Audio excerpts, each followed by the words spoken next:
Ladies and gents, welcome to another look at Clockwork Empires. The occasion this time is the release of Alpha 46 that was released just yesterday, December 17th.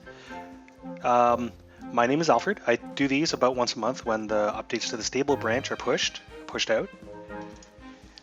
In the first episode, as usual, I'm going to look at the new stuff and the patch notes, and then with each subsequent episode, I play a few episodes into the new patch, or into the new version of the game. So, there have been some substantive I say this every month, don't I? Yeah, there have been some big changes this month. Primarily in the form of, the three big ones are the introduction of fire, the introduction of the foreign office, and the introduction of the boxed module system into the production chain.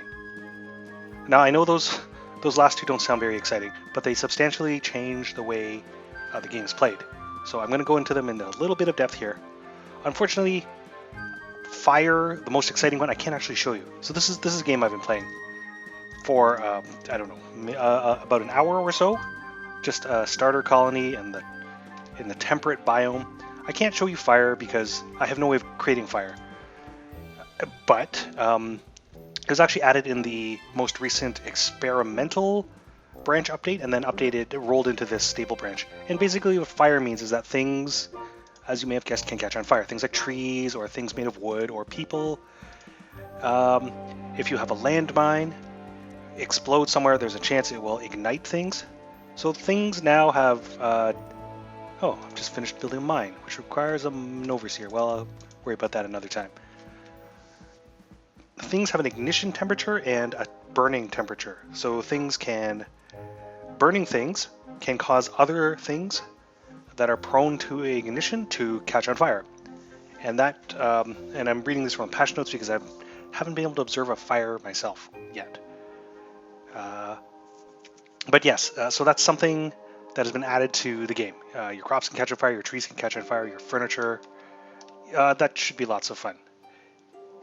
One of the other two things I can show you, however, the foreign office and the box module system.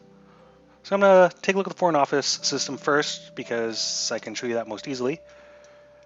The foreign office it's a building that has been available to build for the last couple of versions, but it hasn't served any purpose until now. And you can see by clicking on the foreign office, which I've decorated only very sparsely, there are now status indicators, basically. Oh my goodness, why is my... Okay, status indicators for various factions. In this case, the Empire, the local bandits, and then the three foreign national powers. Each of these is a meter that indicates how much prestige or how many diplomacy points you have earned, or what your standing is with the faction in question. So I've got 3 Empire diplomacy points. And of those 3, when I visit the foreign office now, I can choose to spend those diplomacy points on favors from that faction. So I don't have any right now, but when I get, say, 4 more diplomacy points, I will be able to call in a food supplies favor. This is a small selection of a small example of the total number of favors. These actually reset daily, and there's a wide variety of them. We can say they just rolled over right now.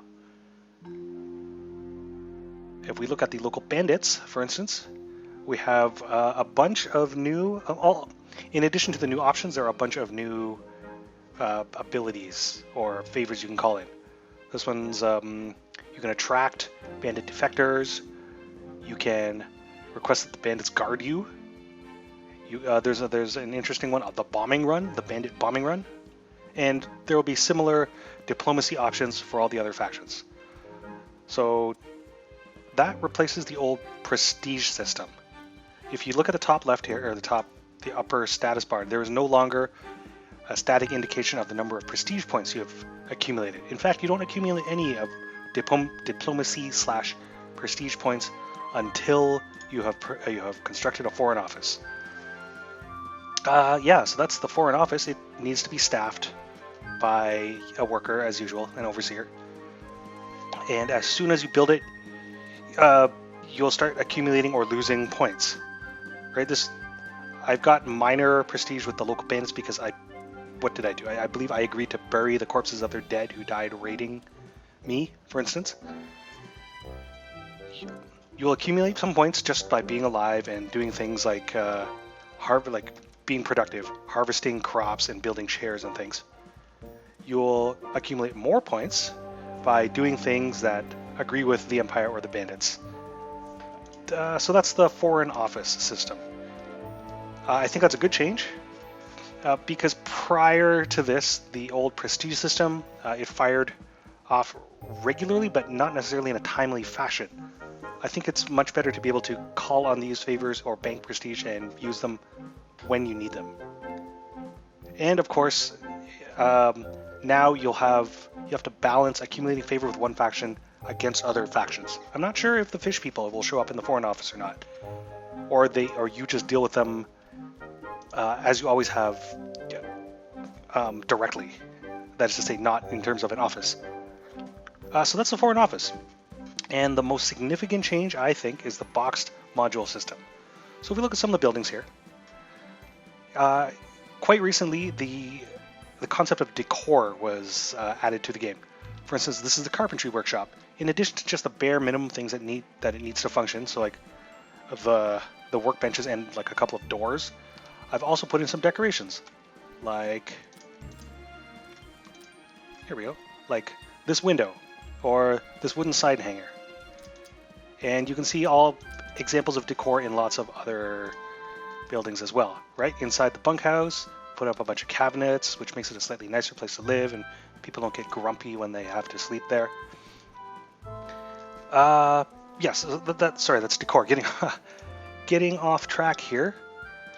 Now, the carpentry has another function. In addition to just churning out planks, so the way the old carpentry workshop was before the box module system was in place, you just queue up some planks, make it a minimum order, and say just keep out 7 or 10 planks, whatever, forever. And then you just never look at the carpentry again, as long as they just kept on churning out planks. Now, you need the carpentry to build modules for you. Once those modules are built, they get turned into boxes, which are stored here in the stockpile. And then once you've placed them, a worker will take the box, move it to a building, unpack it there, and that will become the module. So, for instance, let's say I want a chair in the metalworks. It's pretty grim in there. Let's build a simple chair. Right? Now, a simple chair requires some planks. But now, no one will just take timber to the metalworks and build it there. I have to order a chair from the carpentry workshop. And what happens is the carpenter will take planks from the stockpile, assuming some are available. If not, of course, he'll make some planks. He will make the chair module. Let's watch. She will make the chair module, Tilly Oakswen here. Having constructed the chair module, she will place it in the stockpile, where it is ready for another worker to take the module and assemble it in the metalworks. Let's watch somebody do that now. Orville Bronze Rivet. I feel like this is an episode of, what was that show? I want to say How Did This Get Made, but that's a podcast. That's a movie podcast. Okay, I don't know if any of you are familiar with Canadian television. Mark Tewksbury used to narrate this series about how things are manufactured. And yes, so Orville Bronze Rivet has just assembled a chair inside the metalworks. And it should be noticed the assembly was very, very quick, because most of the assembly time was actually done in the carpentry workshop, and then just placing it where it has to go is very quick. So that's the new boxed module system. Now, that holds true of practically every placeable module. So the cots in here, the various kilns and forges in the metalworks, even this mine shaft way up here, all of that had to be built at a different workshop and then carried over to its final location in the form of a crate and assembled on site. What this means for the production chain, it means, for one thing, you can build modules ahead of time. For instance, while the metalworks is being built, actually that's a bad example.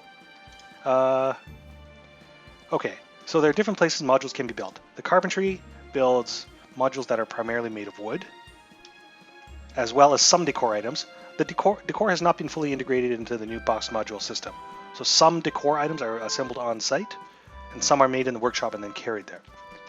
The carpentry also makes certain modules, typically those that require stone or bricks, like the various kilns and the various ovens.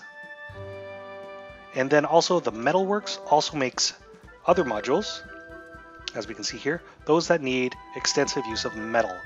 So like the various stills and crucibles. So if I wanted to build, let's say a mixing vat for the kitchen, I'd build it in the carpentry. If I wanted to build a still for brewing whiskey, I'd actually have to build it in the metalworks. And if I wanted to build an oven to turn wheat into, well, bad example. If I wanted to upgrade my ceramics kiln, I would actually build it in the ceramics workshop. Yeah, so that's another layer of production complexity on top of the old production chain. And those are just some of the three big major changes: foreign office, box modules, and fire. On top of that, of course, there's always the usual swath of bug fixes and optimization. In particular, optimization saw some significant looking at. So if you read the patch notes, some say colonists will no longer spend 40% of their AI compute time considering if they should eat other colonists, or they won't keep checking the objects they're holding to see if they're bandits and should thus run away from the things they're holding in their arms. So it's been optimized a bit better. There were some tweaks to the save system because now the colonies can get very, very large. They're getting too large to load. So that's been fixed. That shouldn't be a problem anymore. Again, a whole bunch of new events come in all the time, and especially, of course, a whole bunch of new ones with the Foreign Office. Skills. Every time a colonist gets better at a skill now, you'll get a little bubble pop-up that will show them, that will show you, the player, what they improved in, but also it'll become a permanent memory here in their feelings. And typically it will make them happy. It'll give them a great deal of happiness. Nope, more colonists. Yeah, sure. Now there are, again, it's a little bit buggy, like the wall shrine and the barber pole here. I can't construct them. They're available to be constructed in the carpentry workshop, but they don't get built as boxes, so they just never get done. That's a little bit buggy. I mean, very minor. There are now some bugs relating to the kitchen have been looked at. For a little while, the ability to cook sausages was an ability for the kitchen, which has been removed because it was very buggy. There will be no sausages for the immediate future. Yes, just a bunch of other little things. Somebody found a fox. Yep. So a steak for one fox. Yeah, so that's just a very quick look at what Alpha 46 is looking like. And from this point forward, I'll be playing a few episodes in, and you'll be able to see the boxed module system at work as I assemble the entire colony, as I do my playthrough from episode 2 forward. Yeah, so that's where we stand with Clockwork Empires. Again, can't stress enough, it's in early access, it is not done, but the system is very robust now. Well, thanks for tuning in. I hope this has been informative. My name is Alfred. Clockwork Empires is currently under development by Gaslamp Games. It's available on Steam and Humble Store and through the Gaslamp website and stuff. Yeah, tune in next time and watch me play, or more likely watch me try and get things to explode and catch on fire. I'll see you then.